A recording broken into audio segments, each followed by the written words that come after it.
Tout de suite, le JT.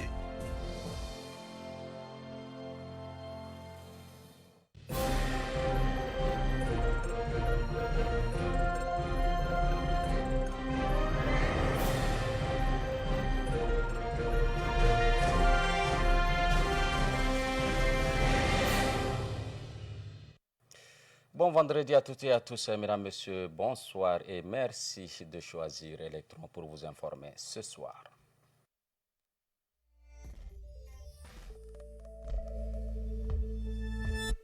Voilà, actualité oblige, ça y est, c'est fait, le stade olympique Maréchal Idriss Déby a été officiellement inauguré cet après-midi par le président de la République, le maréchal Mohamed Idriss Déby Itno. Nous y reviendrons plus en détail au cours de cette édition, justement sur cet événement majeur.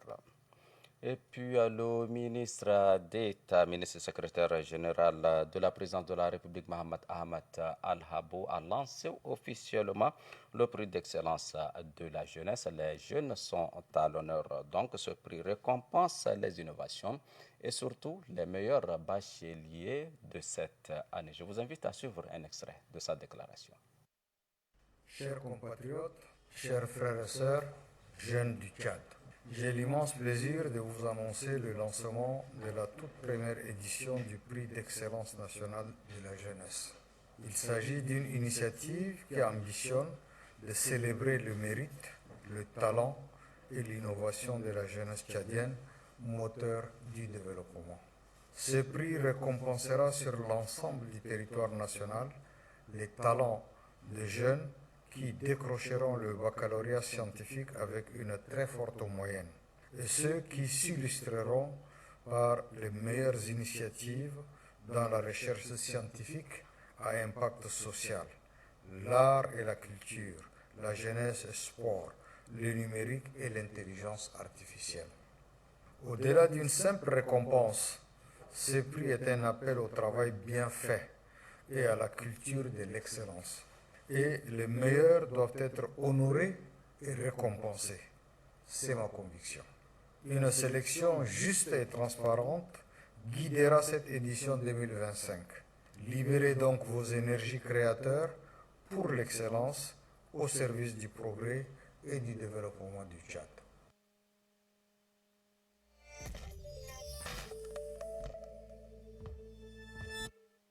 Dans une analyse juridique détaillée, le juriste Bedaïsou Soukoulgué examine le communiqué officiel du gouvernement en date du 22 mai 2025 qui porte sur l'affaire Masra, ancien Premier ministre et leader du parti Les Transformateurs, actuellement en détention provisoire. À travers ce communiqué, le gouvernement dénonce une tentative d'ingérence étrangère en réaction à l'intervention annoncée du cabinet d'avocats français Bourdon et Associés. Suivez ces propos recueillis par Joséphine Koulibaly. La constitution des avocats français pour défendre l'ancien Premier ministre du Tchad, Succès Massa, s'inscrit bien dans le cadre d'un accord de coopération judiciaire entre le Tchad et la France, signé le 6 mars 1976 et qui, à ma connaissance, n'a pas encore été dénoncé. L'article 27 de cet accord de coopération prescrit bien que les avocats tchadiens et français régulièrement inscrits dans leurs barreaux respectifs peuvent entreprendre de représenter des parties, c'est-à-dire de défendre des clients devant les juridictions de l'un et l'autre pays, et ce, dès la phase de l'instruction. La seule condition préalable requise est l'élection du domicile de l'avocat étranger chez un de ses confrères du pays concerné, c'est-à-dire les avocats français vont s'établir dans le cadre du cabinet d'un confrère tchadien. L'élection de domicile est une sorte de sous-couverture visant à conférer à l'avocat étranger une adresse fixe, ne serait-ce que pour recevoir les correspondances dans le cadre de la procédure en cours. Il convient de noter que l'article 27 de cet accord de coopération judiciaire est conforté par le Code de procédure pénale du Tchad qui, en son article 50, fait obligation à tout officier judiciaire d'informer tout prévenu dès les phases préliminaires du dossier de son droit de choisir un avocat régulièrement inscrit dans le barreau du Tchad ou dans un autre barreau de tout pays reconnaissant le principe de la réciprocité de l'intervention des avocats. Il n'y a donc ni ingérence ni atteinte à la souveraineté du Tchad comme péremptoirement allégué par le ministre de la Communication, porte-parole du gouvernement.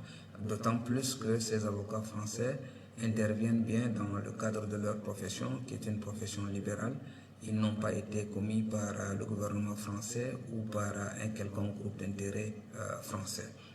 La communication du ministre a été maladroite. Elle est un ensemble d'amalgames susceptibles de porter atteinte à l'image du pays et à celle du gouvernement au nom duquel il s'exprime. Et donc le prévenu a le droit de choisir un avocat de son choix, quelle que soit la nationalité, et il faudrait juste que dans l'hypothèse de la sélection d'un avocat étranger, qu'il y ait un accord de coopération judiciaire entre son pays et le Tchad, et ce qui est bien le cas.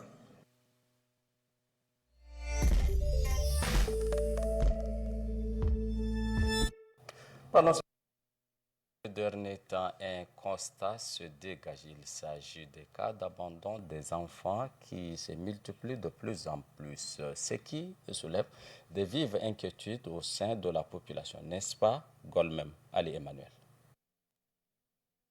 Abandon des nourrissons dans les rues, les caniveaux, ainsi que les ventes d'enfants. Chaque jour, des vies innocentes sont mises en péril. Pourtant, il est du devoir de chacun d'agir pour les protéger. Au moment où la vie coûte cher, il ne sert à rien de prendre des risques ou d'aller en aventure. Donc il faudrait qu'on puisse s'assumer lorsqu'il y a ce cas, s'il n'y a pas de grossesse, il faut qu'on s'engage, quelles que soient les difficultés, à prendre en charge celle qui porte cette grossesse jusqu'à l'accouchement et s'occuper même de l'enfant qu'elle va porter. Maintenant, l'État aussi a une part de responsabilité dans cela. S'il y a pauvreté, c'est parce que l'État ne s'occupe pas bien des citoyens. Si les citoyens ont suffisamment de moyens pour s'assurer la vie, pour mener une vie décente, je crois qu'on n'arriverait pas à cette situation-là. Il est essentiel d'organiser des campagnes de sensibilisation ou des réunions communautaires pour aborder cette situation préoccupante avec la collaboration des parents, des institutions de la société civile afin de conscientiser la population sur cette problématique et pour mettre en place des solutions efficaces afin de prévenir ce phénomène d'abandon d'enfants.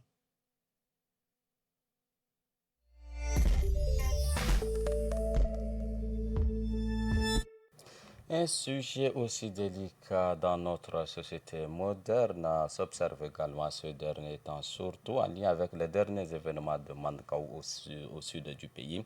De façon incivique, bon nombre de nos concitoyens utilisent les réseaux sociaux pour s'en prendre à telle ou telle autre communauté. Des faits qui, malheureusement, ne favorisent pas la cohabitation pacifique et la paix sociale. Labara Midim nous en parle.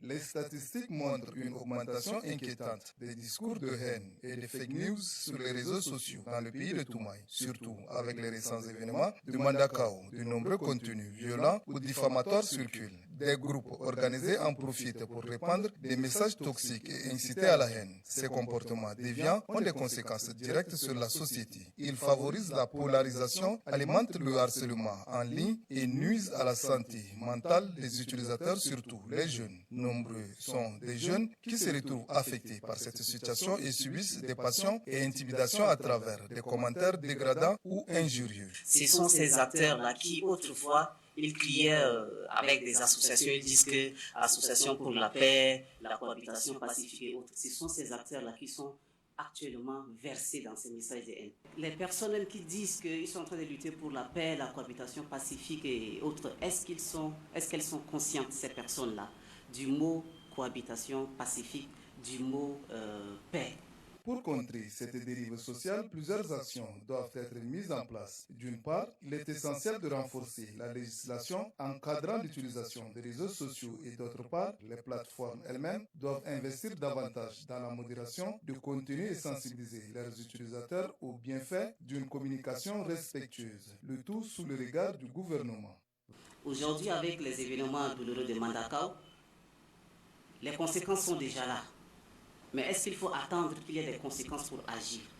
Il faut une campagne, une sensibilisation bien avant que ces cas-là arrivent. Comme ça, les citoyens et autres sont déjà avertis. Aujourd'hui, les réseaux sociaux sont un couteau à double tranchant. Il faut une utilisation responsable des réseaux sociaux. Si l'État décide, il peut stopper tous ces messages de haine qui circulent. On a des autorités des régulations qui sont là. Il faut mettre en place des mécanismes de surveillance et de signalement en cas de messages de haine sur les réseaux sociaux et automatiquement on sanctionne cette personne. C'est possible à travers, l'ARCEP et autres institutions qui sont là. Les réseaux sociaux sont un outil puissant et efficace. Cependant, il faut savoir les utiliser, car s'ils sont mal utilisés, cela peut avoir des effets dévastateurs. Il est de notre responsabilité collective d'agir pour promouvoir une utilisation civique et respectueuse de ces plateformes. Restons vigilants et unis face aux dérives numériques.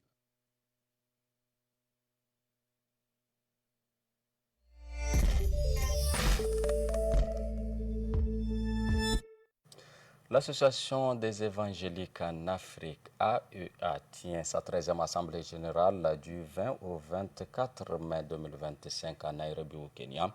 Cet événement religieux marque une nouvelle étape pour l'organisation avec l'élection d'un nouveau bureau exécutif qui se chargera de guider la mission évangélique sur tout le continent africain. On en sait plus avec Joséphine Koulibaly. L'Association des évangéliques en Afrique renouvelle son leadership lors de sa 13e Assemblée générale à Nairobi. Plusieurs figures influentes du christianisme évangélique ont été élues pour diriger l'association. Élu président, révérend Dr Jean Libom Likin du Cameroun, vice-président, Bishop Nevers Mitparousta du Zimbabwe, secrétaire général, révérend Dr Master O. Matlaupi de Botswana, trésorière général Sepia Fili Muchwa de Kenya. L'Association des évangéliques en Afrique regroupe des fédérations évangéliques reparties dans 57 pays africains. Ces pays sont organisés en 7 grandes régions identifiables avec ses différentes couleurs. Région du Nord-Ouest en couleur verte, région du Nord-Est en violet, Afrique de l'Ouest en orange, région centrale en couleur verte, Afrique de l'Est en couleur jaune, Afrique australe en couleur rouge, région des îles de l'océan Indien en bleu. Avec ces nouveaux bureaux exécutifs, elle entend renforcer son action évangélique, promouvoir l'unité chrétienne et répondre aux enjeux socio-économiques qui touchent les communautés évangéliques du continent. L'organisation s'engage à œuvrer pour le développement de l'éducation, du leadership chrétien et de l'impact social des églises africaines. Alors que l'Afrique continue d'évoluer dans un contexte complexe, l'AEA mise sur le renouvellement de leadership pour insuffler une dynamique forte et affirmer son rôle au sein du paysage évangélique international.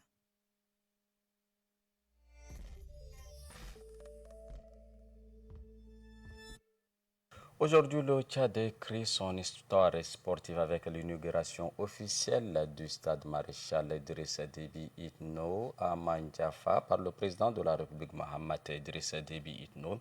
Ce stade représente un symbole pour le pays. Au-delà de l'aspect sportif, ce joyau architectural est un lieu de rencontre, de dialogue, d'union et symbole de la paix. Je vous invite à suivre le président directeur général du groupe Electromédia qui livre ses impressions.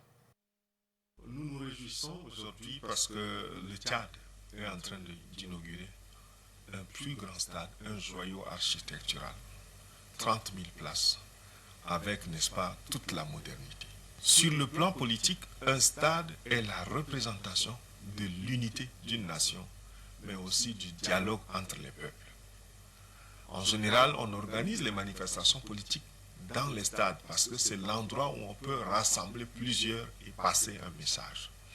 Donc aujourd'hui, un stade, en inaugurant ce stade Maréchal Idriss Déby Itno, je crois qu'il est important pour nous de retenir la première dimension de la symbolique. C'est que nous devons apprendre à dialoguer. Nous devons apprendre à nous unir. Nous devons apprendre à marcher ensemble. Que les langages de la division ne soient pas notre partage, mais que nous soyons dans cette dynamique. Sur le plan économique, un stade, c'est le lieu où on voyait un peu, il y a des panneaux qui représentent les marques et les grandes marques qui sponsorisent le sport.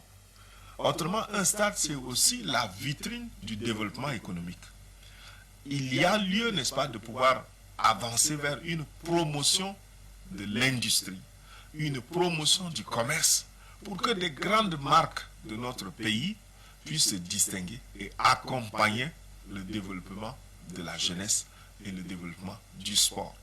Donc le stade, c'est aussi là où on vient exhiber les meilleures marques de la nation, les meilleures marques du pays. Un stade, c'est le lieu de la compétition et de la performance. Ça veut dire qu'en termes de coaching et de développement personnel, nous devons nous rendre compte que chacun de nous doit être performant, chacun de nous doit aller vers l'excellence, chacun de nous doit travailler durement. Ce n'est pas seulement les sportifs, c'est tout le monde. Et c'est important de retenir aussi cette image-là. Un stade, c'est aussi les valeurs architecturales. On l'appelle joyau architectural parce qu'il y a une création, il y a une réflexion. Que ce stade nous amène encore une fois de plus à développer l'habitat, à développer les voiries urbaines, à développer les infrastructures de la modernité. Et je crois que c'est aussi ce qui peut être donc un élément important de ce que j'appellerais le stade. Justement, le sport unit le peuple. Ce stade est justement un véritable symbole d'union nationale. Vous aurez plus de détails dans nos prochaines éditions sur ce grand événement. Mesdames, Messieurs, c'est tout pour cette édition d'information. Merci à vous de l'avoir suivi.